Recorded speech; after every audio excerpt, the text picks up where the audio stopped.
Pretty good. And on the backside, I couldn't have gone any worse. Wow. You can't even get 2 fingers in there, cuz.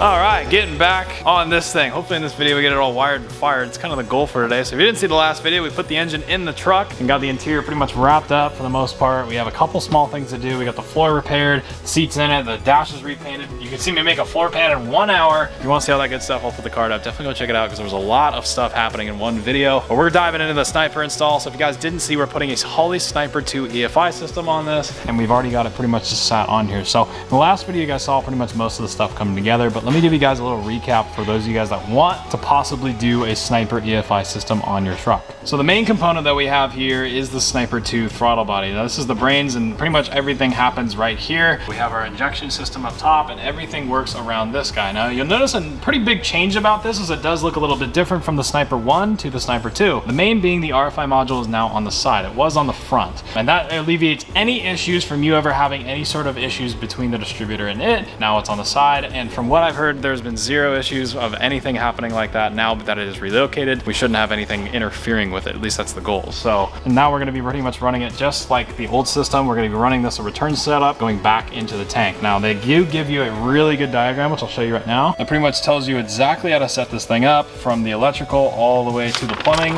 and everything in between. So how we have this ran right here is just like this. So we have our fuel tank, we've put our return line into the tank, we have a micron filter, a pump, another filter, post filter, and then the throttle body, and then it has a return line that goes into a regulator. Our regulator is on the return side. So that was new for me. That was something I wasn't used to. I normally have always been in the understanding that you put the regulator in line, so it builds pressure kind of like a garden hose and sprays it in. This system, it does it the other way, which actually is very ironic, and it's very convenient being that there's no regulator to have to deal with in line up to the throttle body. So if I crawl underneath here, you can see we have a regulator mounted in the frame. Our return lines come down the firewall. They're all wrapped in the heat shield products mainly, so if there's any exhaust stuff in here, it keeps all this stuff out of the way. And then our gauge is right there to where if I had any issues, this truck's really high up. I can just stick my head down here. I can see if all the fuel pressure right there. Everything's nice and serviceable, and it runs down the frame and then it kicks up. We still gotta grab this piece of soft line right here. That goes into the cab, and then running up from the floor and all the way over. Once again, wrapped in the hot rod sleeve, we've got the return fitting that will just dump right into the tank. And then on this guy, so this is actually a NOS fitting, and so this is a bulkhead to a dash 6 that runs up to our return line. This was a little bit hard to do with the tank and fuel in the truck, but we pulled our setting unit out and we were allowed to get that in, allowing us to have a full return style setup instead of a dead-headed setup, which is not quite what you want. So then coming back to the front of the truck, we are hooking up our fuel lines now. We got the expert Nick Lang here helping us out today. I appreciate it, buddy. So he knows a lot more about this. You've done a few of these on not only Parker's Mustang, which I did the exhaust on, and then you've done a couple Terminators, Snipers, and systems in between. So you've done a few of these. Definitely. I've done a couple of Holley Snipers, I've done a Terminator, and I've been around for tuning several of these setups. These setups work really, really well. They dial in very nicely, and once it's running, it runs just like a modern car. You turn the key, it cranks over twice, it starts, and it honestly idles perfectly. And figures itself out for the most part. For the most part, there's a few things that you probably want to make small adjustments to just dial it in perfectly, but overall the system tunes itself really, really nicely. Today we're going to be doing the PTFE fuel system install. We're running PTFE just for a super clean, super nice look that'll be really reliable. One of the super cool things about the Sniper 2 that's a little bit different than the Sniper 1 is the power distribution module. This simplifies the inputs and outputs and all of the connections that you need to make the Holley Sniper talk to your engine, get power from the battery. Everything that you need to do is right here on the PDM, and it really simplifies the install. Nice, sweet. And from the most part, it seems like the wiring, like you think EFI wiring, you're like, damn, I'm gonna be here all day long, but really that's not how it is. There's really probably less than 10 wires that we're going to run in this entire system. Holley has really figured this out, so you just need switch 12 volt, battery, ground, and a few sensors that are not included in the throttle body, and the system almost wires itself. Beautiful. Yeah, that's awesome. And that's the glory of the Sniper 2, is it's basically everything. They've done the hard work for you to where we're going to basically mount this guy. This is the brains and the ins and outs of the whole operation. We're going to mount this inside the cab. We'll have our Hyperspark in there. For right now though, I do want to make a clarification is we do not have our Hyperspark distributor in yet. So to get this thing running it on the road, we're gonna put the old MSD back in it, run a tach signal, because essentially these things will run off of a coolant temp signal as well as a tach signal to get the RPM. And from there, like Lang said, everything will pretty much run itself and tune itself. But we can go ahead and we can tune it ourselves to change things, but the self-learning aspect will be the same. So it should be a pretty simple install. I think we should dive right into it. I think we should get into it. Once we get it together, it's gonna start up and be super great. I'm so stoked. I can't wait. It's gonna be great. No more warming up and pulling the choke and doing all that good stuff. It does that all for you. Yeah, it's gonna be like a brand new car. Hell yeah.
One of the problems we're running into with this fuel system is everything is now 3/8. Unfortunately, the tank line is not. So the hard line that comes off the tank goes down around the bottom of the cab was 5/16. We realized that once we started to plug everything in and hook the soft line back up to the tank. So I ended up having to make a new line. So you can see I basically recopied this line out of 3/8, and I need to put this fitting on. The only downside, again, nothing seems to fit the way that it's supposed to.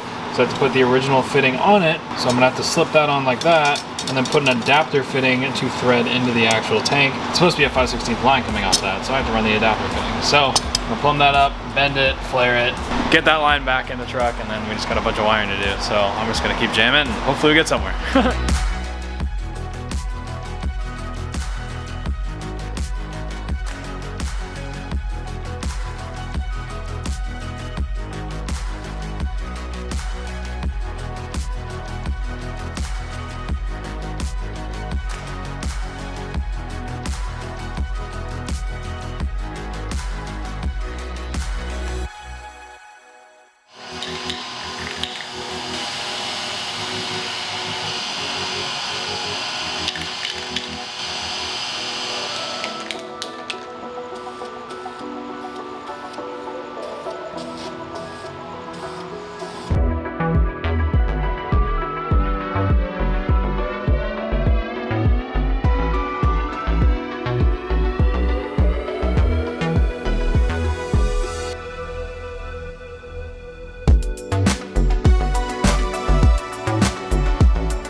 So we've got the crew cab back with the front clip back on. It's looking more like a truck. So now we're gonna dive into the wiring portion of this thing, which is a little different. So this is our original alternator harness, which is the partially voltage regulator harness and all that good stuff. We're not using any of that anymore, and the alternator is now over here. So what I need to do, it's already grounded. I need to run a charge wire all the way over there, somehow decently clean, and start running all the wiring for the sniper. You can see we've already done. So Nick has actually gone and got all this stuff pretty much wired up. He's done one of these systems, I haven't, so I will have him explain it better in a little bit here when he gets here. But basic rundown is it is mounted in the truck. You can see it's up on the firewall, and we've just kind of put it right there, and the diagram tells you exactly how to wire this thing. It makes it super easy. So essentially we were just going to follow these instructions on where everything goes with fans and fuel pumps and relays and all that stuff, and we put our Hyperspark right here underneath the original fuse block. So everything's rib nutted in, so on the back side I don't have to sit here and try to manage to grab a nut on the other side, especially with the inner fenders on. So actually if I get underneath here, you can't even see it, which is the good part. So that's the HyperSpark piece right there. And then our actual PWM controller box is mounted right there. You can see the rib nuts. And there'll be one common grommet right in this hole, this big hole in the firewall. Put one common grommet right there and run it all clean. So right now you notice there's a big red distributor here. The HyperSpark is not in yet. It's shipped, but we want to try to fire it up right before the HyperSpark gets here because I think it's about 4 days out. So I want to try to get this thing fired up and moving, and then all we'll have to do is swap the distributor out and run a new signal wire for the tach. So I still want to run it. This is the old setup. This is MSD ready to run, and the only thing that changes is we have to run that yellow wire that you see right here,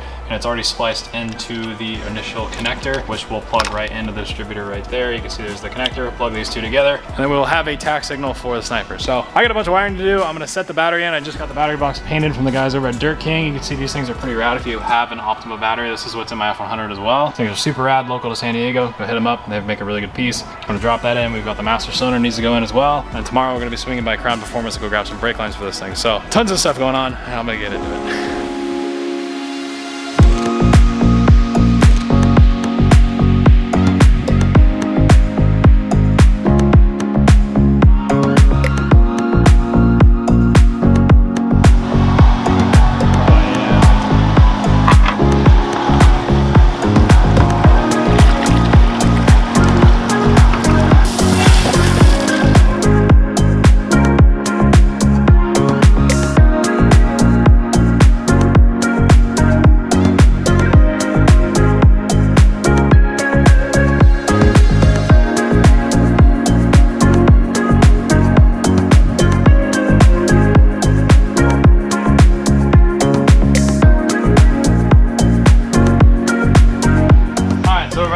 We've got the Optima battery that was inside the crew cab. Still good, we're gonna use it. It's the Optima Red Top 35 series. I run this on all my cars, like quite literally. We're gonna put a stealth battery shield. This is black from the guys over at Heat Shield Products, and this thing's rad. So this gives basically a protection all the way around the battery. Super easy to install. Basically just slips this thing on like so, Velcro, and you're done. Just like that. Looks super, super clean. Had the guys make this a while back, and they continued making them, which is super rad. So you can go to the website, check these things out. They spice up the engine bay like you wouldn't believe. It looks really good. So I'm gonna go and slap this in the truck, and we'll be ready to go.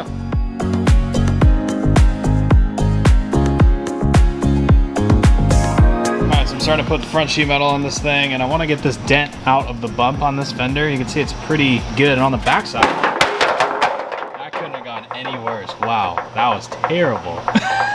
So you can see on the backside I can actually get to it all, and you can see how mangled it is. So I'm gonna try to hammer and dolly this straight and see how good I can get this thing, even though this fender's pretty much garbage, but we'll make it a little bit nicer. Oh, it's gonna be a good one. Oh, you got one that'll one up. I feel what it's like. It's either gonna be a shit or a fart. It's gonna be like a huh. You're like, huh?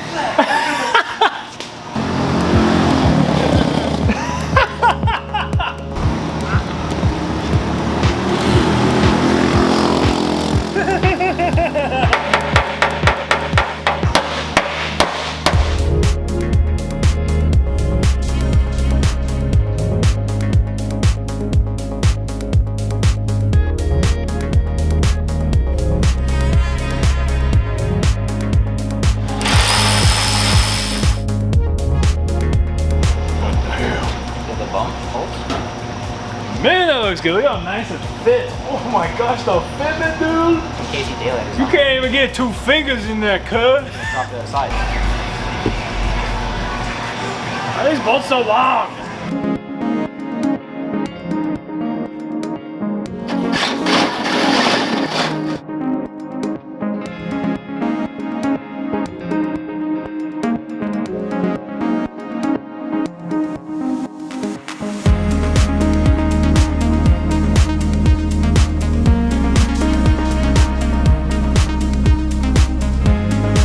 Alright, so diving into the interior of this thing, starting to get the column rewired. So the guys are helping me out doing the Deutsch connector on this. So these don't come with a plug. I believe some of the years on these trucks do. And when you buy this kit from Dennis Carpenter that has the whole turn signal stock inside here, you can run your own plug and you can plug this in. So we opted to use a Deutsch connector. It's a lot higher quality, it's waterproof, everything. The connection is just a lot stronger. So we basically have to take the diagram they give you, put A to B, grab this with the stock harness, put all the pigtails on like so, and then we can basically plug these into their appropriate spots on the Deutsch connector and plug the whole system in. So that will take care of that. We'll have turn signals and all of the little operations on the turn signal will work. And the next thing we need to do is fix this key wiring because like I said earlier, I never got a key. So we have to wire that entire thing from scratch, which is gonna suck. So a lot to get into, and I'm gonna get underneath this thing and start working on the brakes as well as the rest of the EFI. So we've got tons of stuff to do. So let's get after it.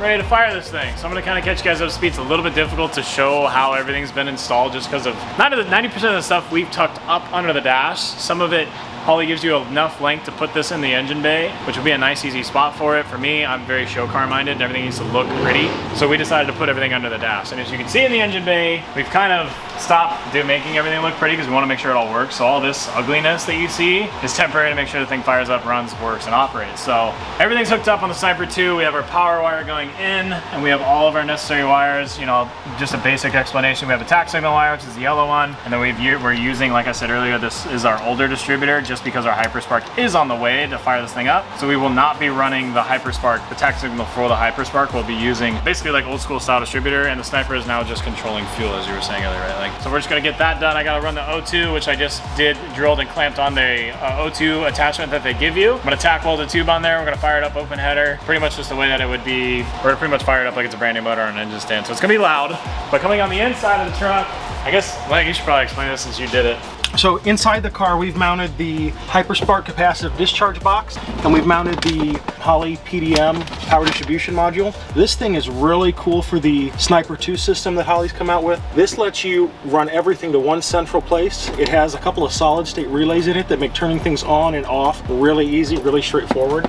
So we have this in the car, we have it wired up. Some of this is gonna get loomed still. It's not all 100%. We have the Holley input-output harness that we're gonna end up using to trigger some electric fan controller. We have a really temporary ignition control module set up. Someone took my key.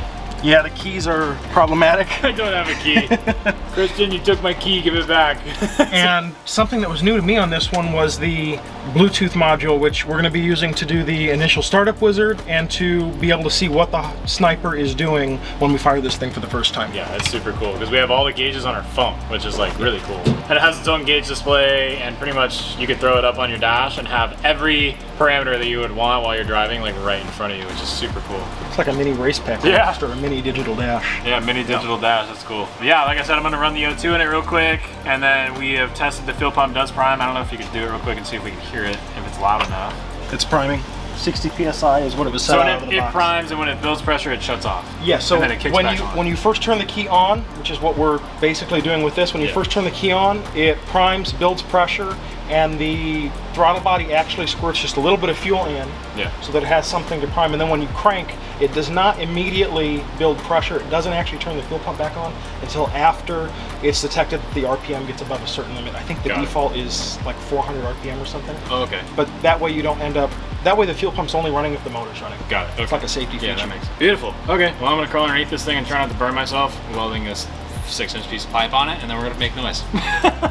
And if you want to check out any of the parts or pieces that we've used on this specific build, I will have my specific Holley build list down in the description below. You guys can check it out. All the parts and pieces with all the part numbers right there. It's basically a full wish list of everything that we've used on this exact build. If you want to replicate it or check out specific parts and pieces that you liked on this truck, head down in the description to Holley's website. I'll have the link right there for you guys to check out if you want to grab any of this stuff for yourself. And I want to give a massive thank you to the guys over at Holley for making this process so freaking easy. Massive thank you to Nick Lang. You can follow him right here. He's a really, really smart man with all the Holley stuff. We've done a bunch of these. It's like the 5th one. Yeah, so I would not be able to do this without him. At least it would take me a lot longer. And I know you guys like this stuff to go quite quickly, which is why we're here at 10:30 at night on a Friday. Actually, I think it's almost 11. But yeah, let's get into it.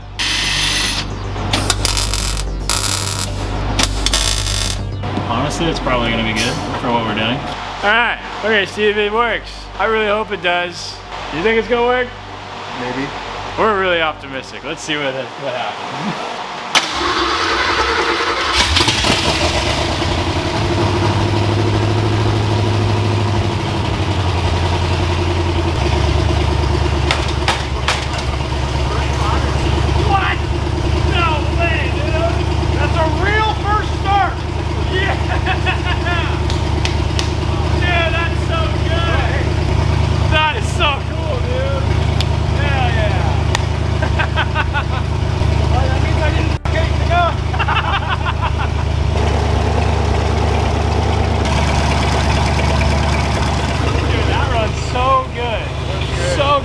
Did you really think it was gonna start that well? Honestly, no. I figured it just started. I figured it would take like several more cranks. Honestly, I thought it would want more fuel to start first, and then I thought it would want to stumble because usually you have to get rid of some of the air. Usually they want either more air or more fuel. So I didn't think it would start like that. That was like instantaneous. You know what the greatest part about it is I eyeballed the timing and look at it. It's literally perfect. Yeah, baby, right at 10 and idle. You guys saw that. That is awesome. Just so you know, it says it's running really lean. I think it's just because that pipe is there. Open. But without... And there's plenty of exhaust leaks on the side of it too. Yeah, but without... Well, and it's also probably got some reversion at idle, right? It said it was running at 25 to 1, which I don't believe. 25 That's what it said. Yeah, but I don't think it's... I don't think that's it. I know 25 to 1 feels like, and it ain't that. Yeah. This is probably like 13 to 1 or Dude, something. that ran so good. Dude, Holley Sniper for the win. That's badass. Yeah, that's the easiest. now? You're fine? The only thing I had. It's funny, I was just making the joke. I was like, so how do I actually start it? So for our ghetto ignition pump, right, this is main power to the fuse box and to the PDM module.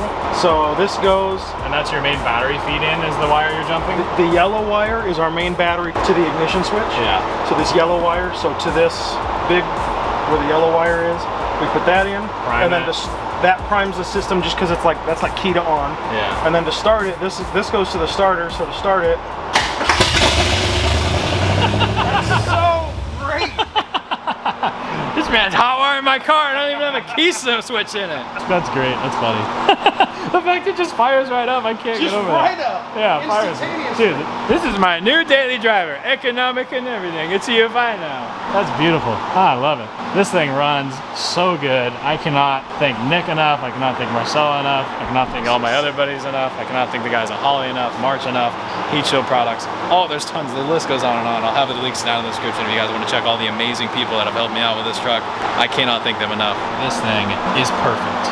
Literally perfect. I love it. I cannot wait to get the rest of this thing dialed in. Right now, today it is Friday. This video will be going up on Sunday. So as you're watching this, pretty much the rest of the week, Monday to the following Friday, we're gonna be getting this thing 100% wire tuck dialed in with the Hyperspark, all the bells and whistles, the full Black Widow exhaust system that we're gonna be doing on this thing, and a whole lot more. I cannot wait, but I'm gonna pick you guys up in the morning where we get some of the brakes dialed in and finish this thing up a little bit closer every single day. So I'll see you guys in the morning. I'm so hyped. This is good. Alrighty, well, the next day, moving on to very difficult projects, aka going backwards to like early days on my YouTube channel. If you will, basically in my videos, hit oldest, flip the tabs around. I recommend it not to embarrass myself, but because it's funny and I've been on YouTube for a long time. I started off this channel making bike videos and actually BMX stuff. That's what I used to do. I wanted a BMX and a car channel, kind of like Adam LZ in a way. But that's what we're doing right now. Wrapping this video up. The crew cab now officially runs. Thanks to Nick Lang and everybody for helping me, and this guy over here that's pumping a tire with a manual pump, and we have an air compressor right there. Good job, buddy. Keep it up. Keep up the good work. But yeah, so in the next video, get everything set up to drive. So we got the clutch, the brakes, a couple other interior pieces, obviously the hood and the headlights and everything else. And we're gonna take this thing hopefully for its first drive. We also have a Black Widow exhaust to put on this thing. So a bunch of parts coming very soon. I'm stoked. Drop a like on the video if you did enjoy this video. Check out the videos in the description. Check out all the products in the description for this video. Like I said, if you want to see all the stuff that we use on this truck. Subscribe to the channel if you are new. Can't wait to see this thing drive. Check out the other videos. Comment down below what you guys thought. Check out the merchandise, and I'll see you guys in the next one. Later, guys.